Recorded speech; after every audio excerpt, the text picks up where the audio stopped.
Good morning, everyone, and welcome back to the Camber podcast, episode 21. This is the Spain review, and what a race it was. How good was that last night? The last 6 laps just made the race. Like, honestly, the last 6 laps just turned the whole thing around for me. Honestly, up to then, it was a pretty mediocre affair. And then, boom, we get a safety car. Antonelli has PU issues. And then, the last 6 laps just turned up. So, lots to talk about. What a weekend it was. And let's literally get straight into it. My race rating for this weekend is going to be a 7 out of 10, which I think is pretty good. Certainly, the last 6 laps made the job a 7. I mean, like, without it, you're probably looking at like a 6 or a 5 because McLaren were that far ahead in race pace. It was unbelievable. So it was really good to see Piastri come back hard, come back with a win, which is exactly what he needed.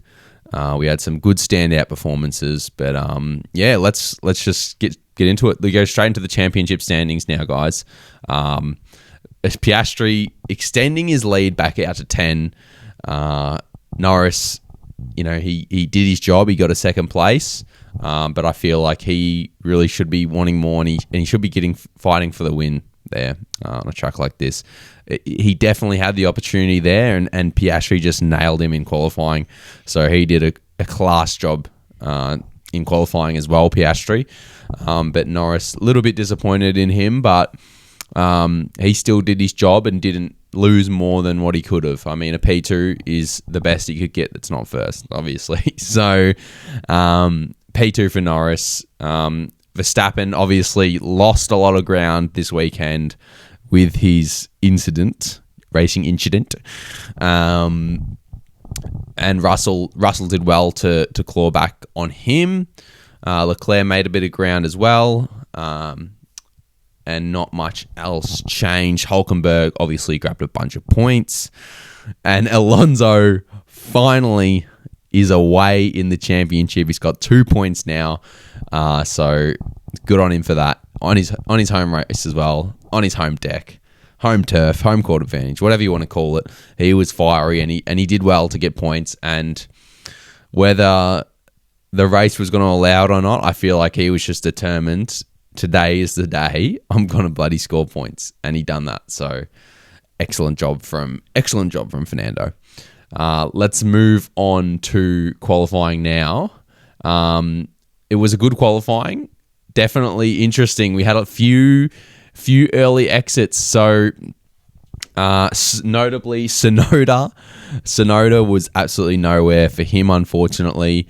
It is just remarkable every weekend how Verstappen, and like you just see one Red Bull in P2, P1, P3, and then the other Red Bull P20.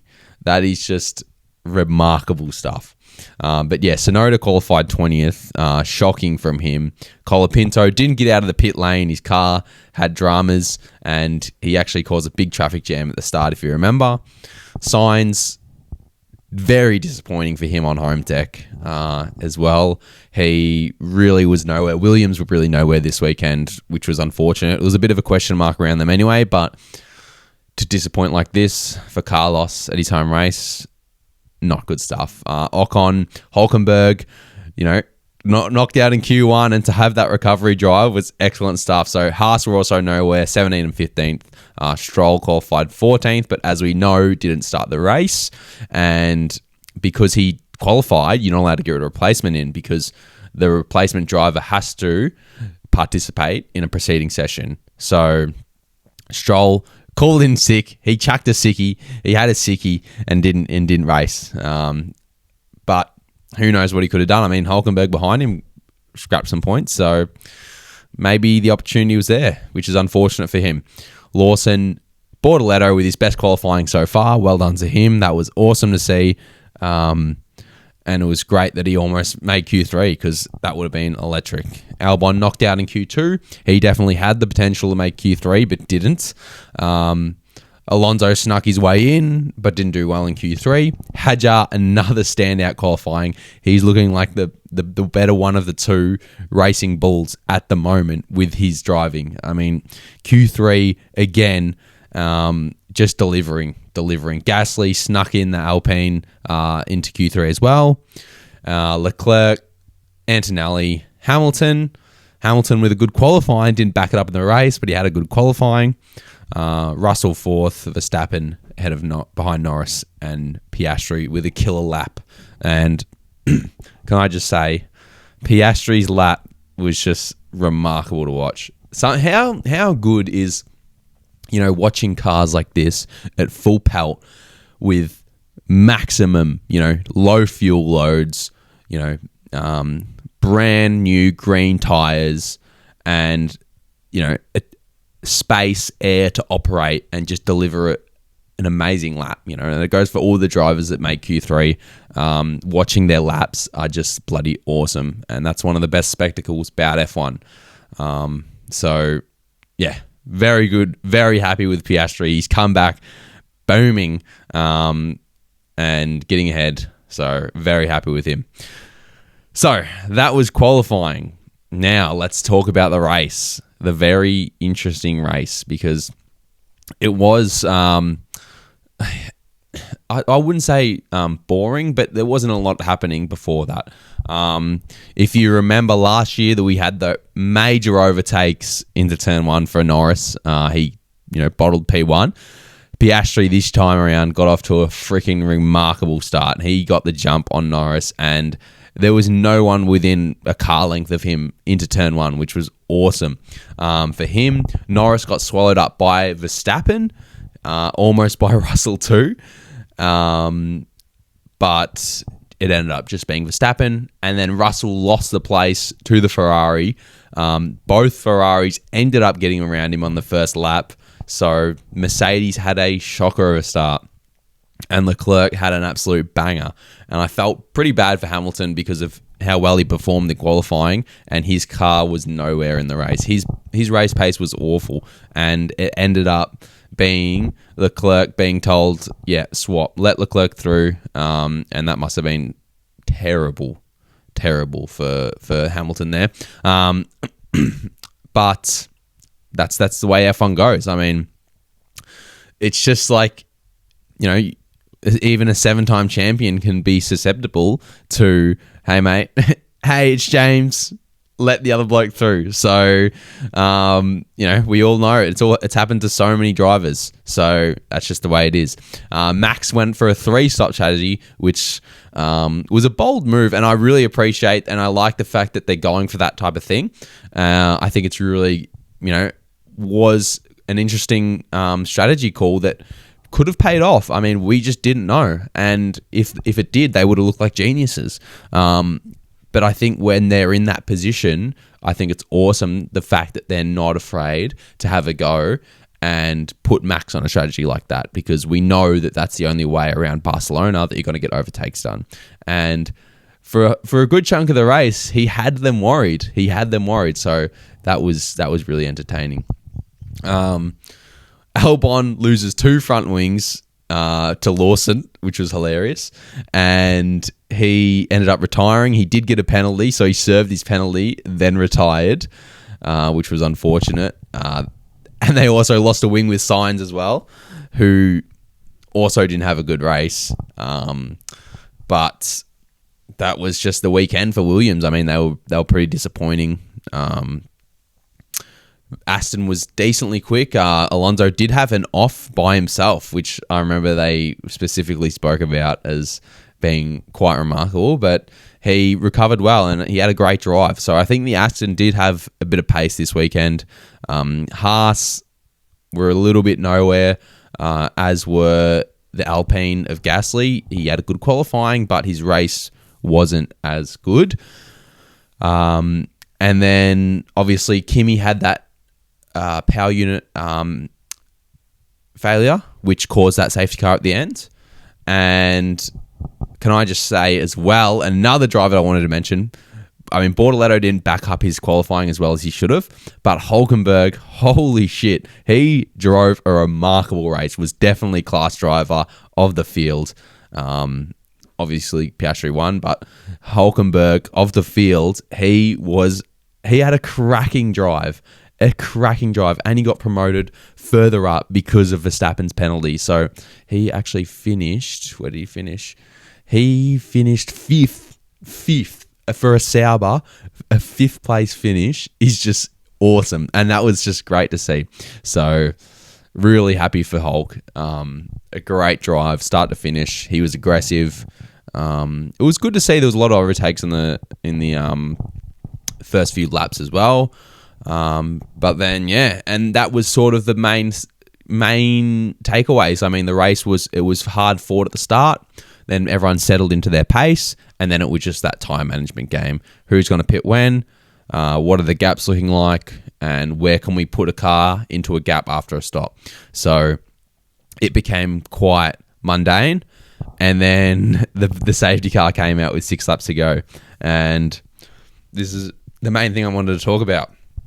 Verstappen comes onto the main straight at the restart, has the biggest, huge snap of oversteer onto the main straight. Leclerc pulls alongside at the perfect time before the start-finish line, doesn't pass him until they cross, and then they had a little bump on the straight, but I think that was minor, no real negative offset for either of those guys, so that was okay.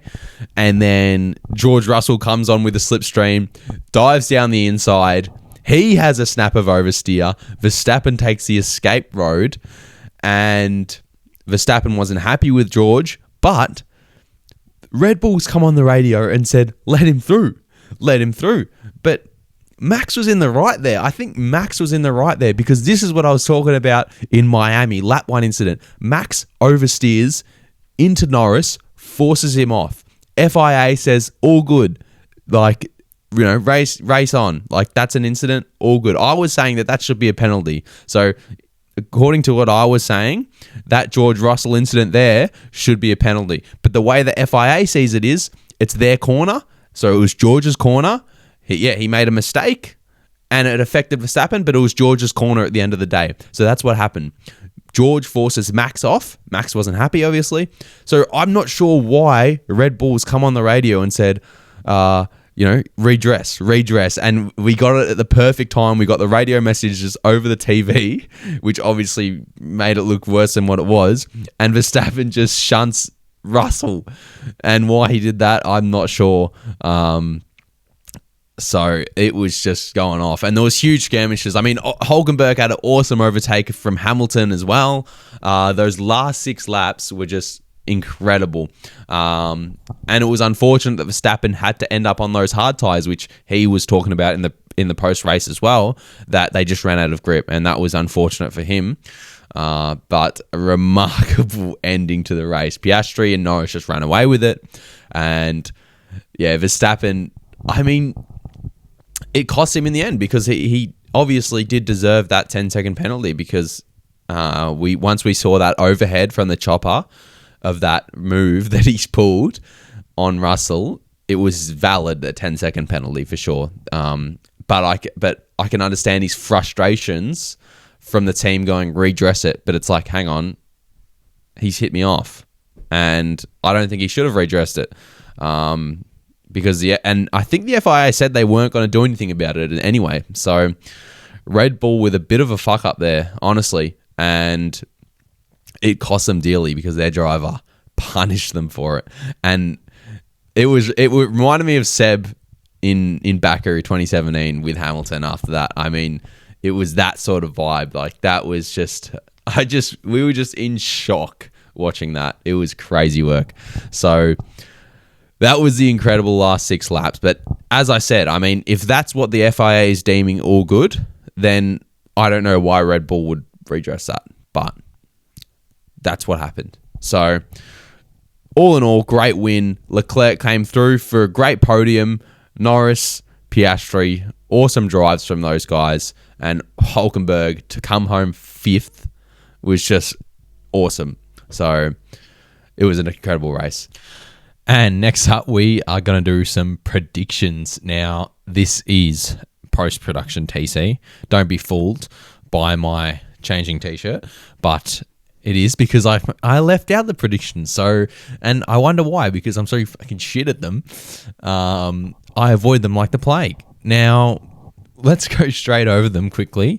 I had Verstappen for pole, way off. I mean, the Red Bull was decently quick, and he still had it. Good pace in the Red Bull had a good pace in Verstappen's hands, but nowhere near enough to contend for a win. Winner, I said Norris, which, could have happened. He did run a good race. He played the safe race and followed Piastri home, let Verstappen overtake him, obviously, at the start. Well, not let, but got overtaken at the start. But he played it safe, just reeled in Verstappen through strategy and pace, and rolled home for a cruisy second. I predicted class drive for Hamilton, and he's going to be on the other side of the coin in actual terms. And run wide was Russell. Russell was decent. I think he mustered up a good result, considering in the end he did make a P4, which was pretty good because I think the Mercedes was pretty slow. So completely wrong by me. Both of those guys, 0. I've bagged a 0 for Spain. Part 3 of the triple header, I've bagged a bloody 0. But who would expect anything less? And I will mention a comment in my shorts. Sanders has called McLaren front row lockout. So props to that bloke, because you've done well there, mate. And you're better than I am. Who would I give it to? So winner was obviously Oscar. Pole was obviously Oscar. But my class drive, Nico. It just has to be him. It just has to be Nico, because he just drove a remarkable race, and to end up that high in the points is just awesome. And to have that overtake on the run wide driver, Lewis Hamilton, that is just epic. And onto the run wide, Hamilton, the fact that he had a good Saturday, out-qualified Charles, and then was just shite in the race, and he was disappointed, and I think that he's got a lot more to prove, and it hasn't been a good triple header for him, unfortunately, and he's definitely got to be the run wide. So Hamilton for run wide, Nico for class, and a special mention for class would be Fernando, because he did bag some points finally, and he drove a good race, and he was always fighting. He did have that off, which was his mistake, but he was always fighting, and he snuck up into the points. So those are the predictions. Get in there. Other thing I want to talk about, Nico Rosberg on the broadcast. He is a legend. Honestly, he is the biggest legend. Rosberg is one of those guys, and he's like Brundle. I mean, Brundle is good because he says what he thinks, and Rosberg takes that to just the next level, and he's a champion, so he's just allowed to say shit. Like he was talking about everything he was saying, in my opinion, to the Max incident and the Hulkenberg. He was talking about Hamilton. Everything he was saying was just spot on, and it was great. And he didn't take Crofty's answer. Crofty was trying to ask questions and get a different response out of him sometimes, but Rosberg was just like, nah, this is what it is. I know I'm a champion, and this is how it sounds. And it was correct, and it was good. And so I really, really enjoyed Rosberg on the broadcast. So let me know if you guys did, because I thought he was great and should be back. I don't think he should replace Brundle. I love Brundle as well, but maybe in addition have 3 in there. Why not? So that'll be good. Next is Canada. We'll have a preview for that. But yeah, a great race, and we got a week off now, and we'll come back strong and get back into it. So that was Catalonia, guys. An awesome race to finish out the triple header. Piastri extending his lead in the championship. We've got Canada next. So we'll see you for the preview, guys. Take care.